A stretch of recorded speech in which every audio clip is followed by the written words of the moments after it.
We spend so much time in the gym trying to sculpt our bodies and acquire that chiseled look. But what do we do about our mind? Are we not allowing any and every thought to home in?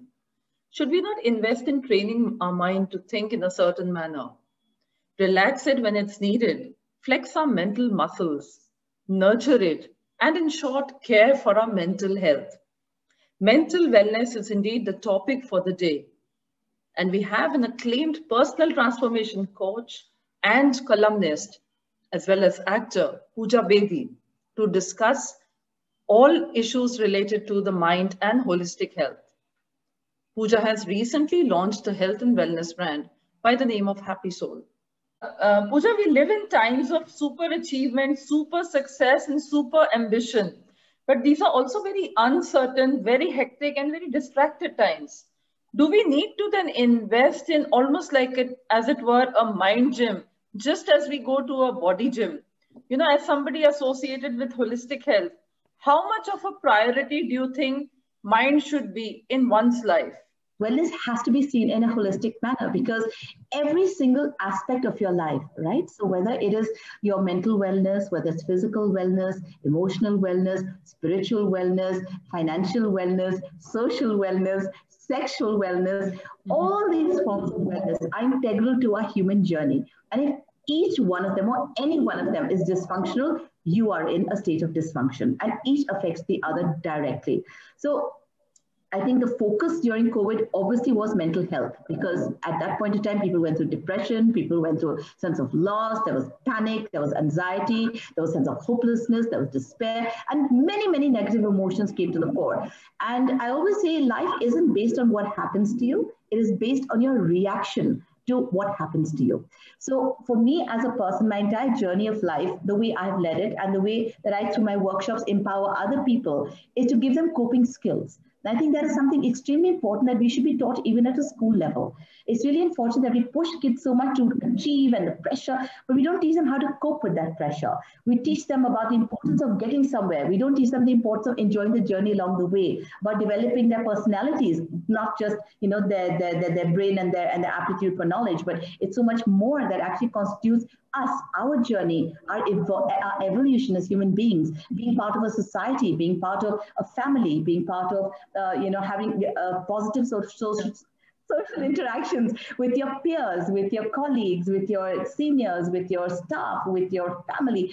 Everything in life is an interpersonal relationship. So how do you actually deal with all these different influences? There's so many emotions that we all carry as human beings. So which part of you responds negatively and how best to address those parts of you that are clearly in dysfunction, or clearly there are certain patterns that we've developed over a period of time. There are self-worth issues that come into the place. There are so many reasons why we react adversely to a situation, and rather than turning it into a point of strength, we sometimes crumble under that pressure. So I always say, do your experiences of life make you better or bitter? Are you there to ride the wave? Are you there to be crushed under the wave? And what determines that? What determines that is, at the end of the day, your mental strength. It's your mental tuning, it's your mental programming. It's how you've been taught to react to situations and circumstances. Do you see the glass half full? Do you see the glass half empty? Are you an optimist? Are you somebody who's negative in general? Are you somebody who will look for solutions? Or are you somebody who's just used to criticizing? All these things play a very important role in our handling of situations. And I've had experiences in my life in the age of 27 to 32 where I've lost practically every support system close to me. I lost my grandmother. I lost my mother in a landslide. I lost my brother to schizophrenia and suicide. I lost the man I loved, and the man, father figure to me who raised me. He passed away. My dog died in the middle of this. I had two children, and my marriage collapsed. I was starting life, from scratch, afresh, with practically no money in my bank and no source of income in sight. So, these are very challenging times for me to have had from the age of, say, 27 to 32. These are very impressionable ages in our life. And at that point of time, when you turn around and say, okay, it's not exclusive to me. Every single person will suffer in their lifetime in their own way. everyone's going to lose a parent at some point of time, or a relationship will go bad, or they will have hardships in work. There will always be challenges. We are all confronted with them, and that's the beauty, I say, of being human. The interesting part is your handling of the situation. What skill sets have you been given? And if you don't have those skill sets, well, you know what? It is time to develop those skill sets in that case. So, so for me, when I look at wellness and I see it in a holistic manner, that's what I basically preach. It's your entire mind, body, and spirit in alignment, working forward for your personal development. And that's what I teach. So my courses, I've done 12 years of study in various meta sciences. And it's really interesting for me to amalgamate what I call quantum physics with Newtonian physics and put that together so it's very understandable. So even a housewife who's scared of the word science, she can understand this seamlessly and perfectly. The law of attraction, the law of magnetism, your patterns, your programs that control you, that limit you, how to break free of them, how to deprogram, how to reprogram, how to reinvent yourself. These are all skill sets that are available to you. You just have to know how, and you have to be willing. Well, I think you have a way of finding a silver lining to every dark cloud, and your own life is a role model for many people who are, who could be under depression or mental stress. But, Pooja, what is it that helped you tide over all this? And what are the few things that one must really do for being a happy soul? How they say that simple things like the food you eat, what you apply on your skin, or the thoughts in your mind, everything has an impact. So what are some of the mental wellness tips and tricks that you could possibly share with our viewers? Let's break it down. Okay, so let's talk about physical wellness at first. Okay, because that's the first thing we focus on immediately when we think wellness. I mean, haath pair chalne chahiye, and my brain should be functioning well, and I should be okay, and I should be fit, and nothing. My kidney should be fine, heart should be fine. A lot of us believe that as long as we're going to the gym and exercising, everything will be okay. Well, it will not. Okay, you have to be very careful about the food you eat. Okay, so the first thing to identify is what you're putting into your body. Make sure that it's of pure origin.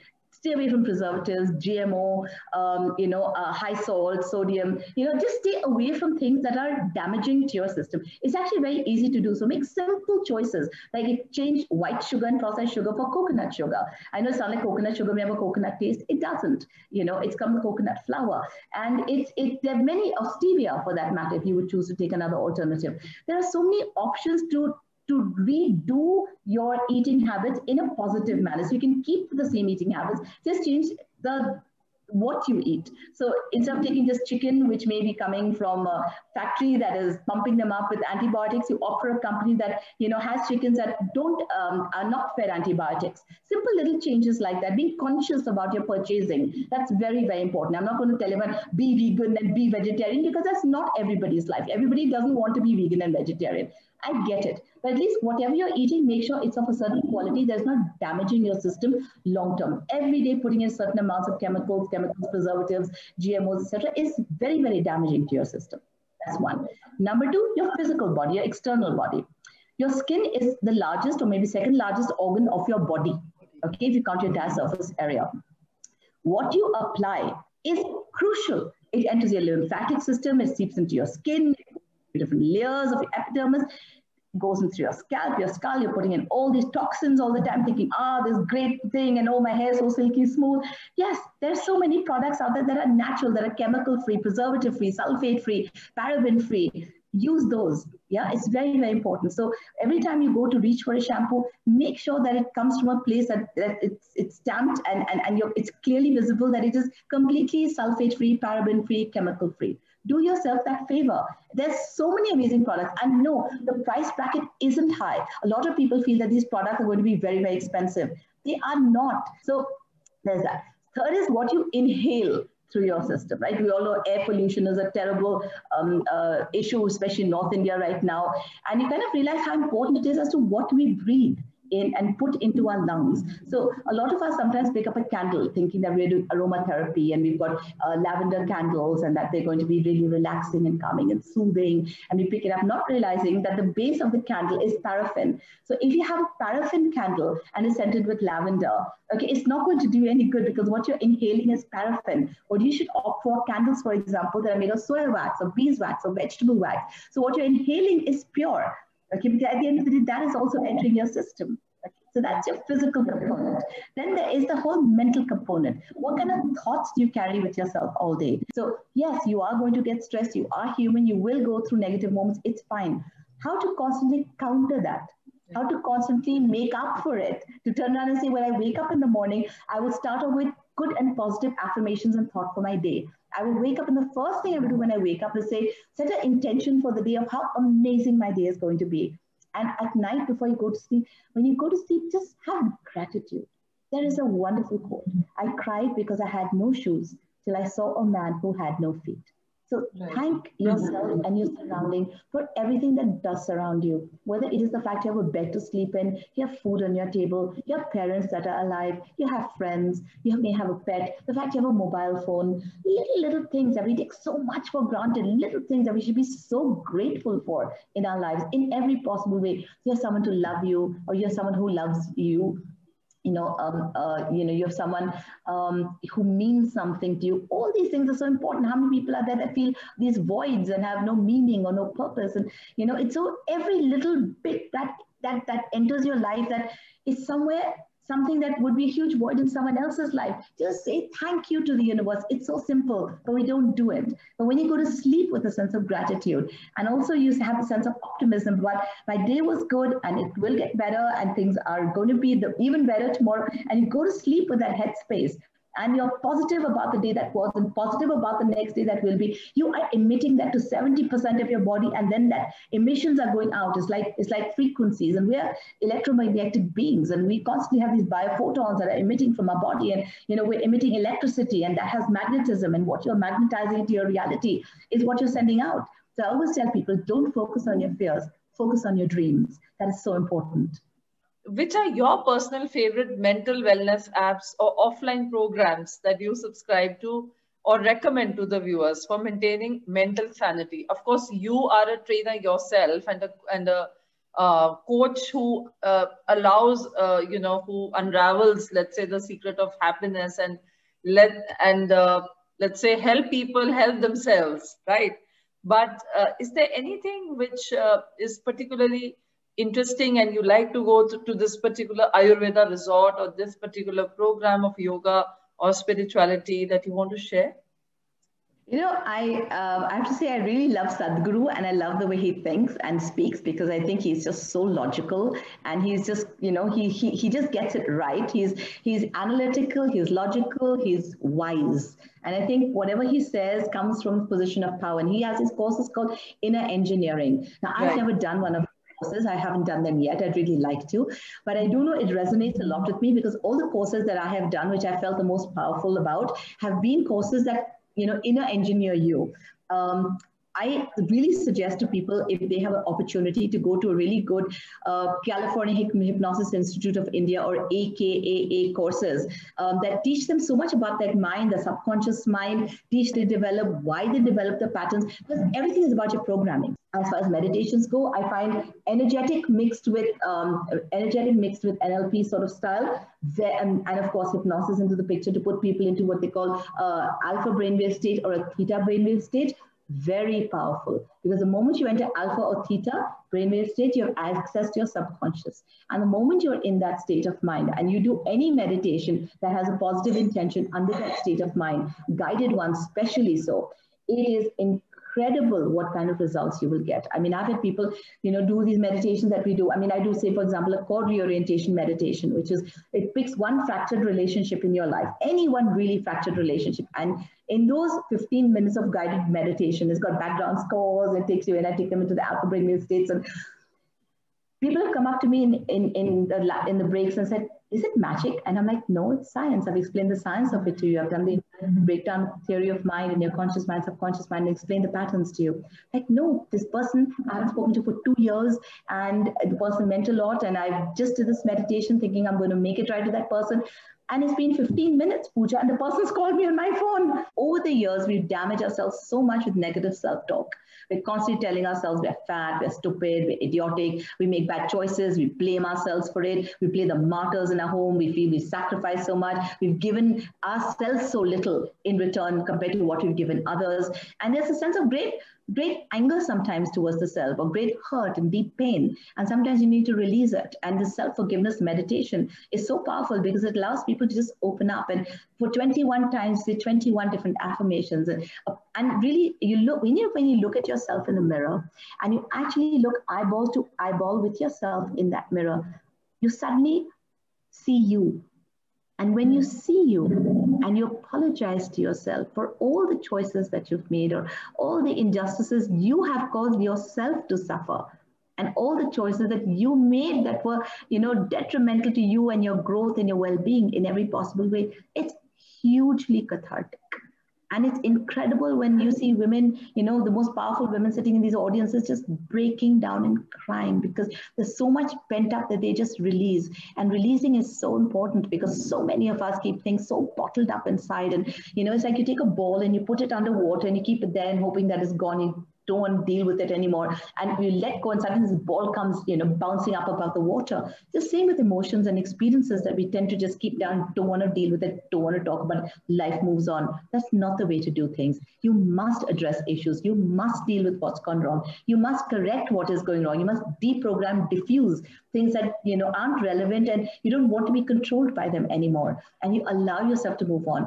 Also, I would like to say one very important thing. Everyone can go on the internet and research something called Wheel of Emotions. Okay, this word depression is being used a lot and also misused a lot. Okay, everything is not depression. If you're bored, depressed. If I'm anxious, depressed. If I'm stressed, I'm depressed. If I'm lonely, I'm depressed. If I'm frustrated, I'm depressed. No, depression is something very serious and very clinical in nature. Okay, it is when literally you cannot do your normal routines, you cannot do anything that's even normally functional in a day without feeling tired and exhausted and immobile and incapable. Okay, it's a serious clinical issue. If you go to the Wheel of Emotions, it has various emotions written on it and possible emotions that could be byproducts of what you consider a certain emotion. And when you actually break it down and you say, okay, I'm actually feeling lonely. The moment you identify the exact emotion, you can do something about it. So you say, I'm feeling lonely. Okay, let me go out there and call up a friend. Let me do something about it. I'm feeling rejected. All right. How do I turn around and feel accepted? I'm feeling angry.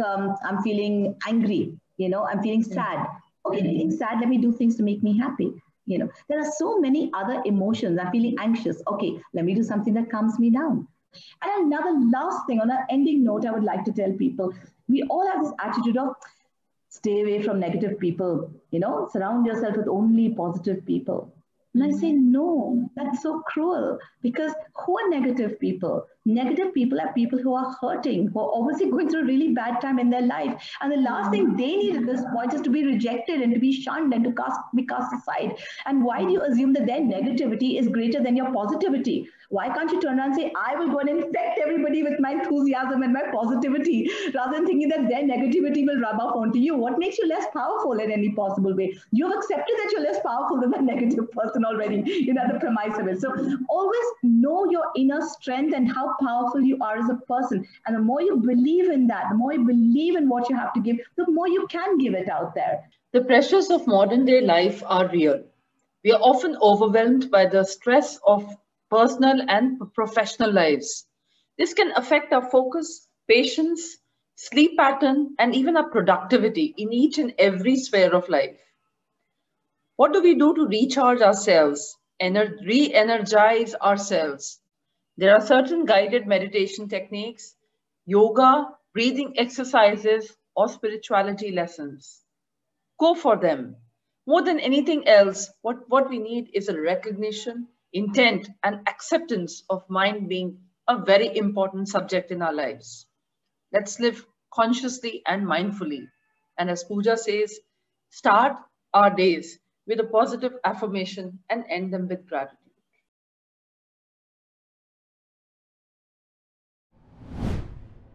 If you like this video, share it and subscribe to Business Standard. For more news, views and insights, log on to www.business-standard.com. Do also follow us on YouTube, Twitter, Facebook, Instagram, Telegram and LinkedIn.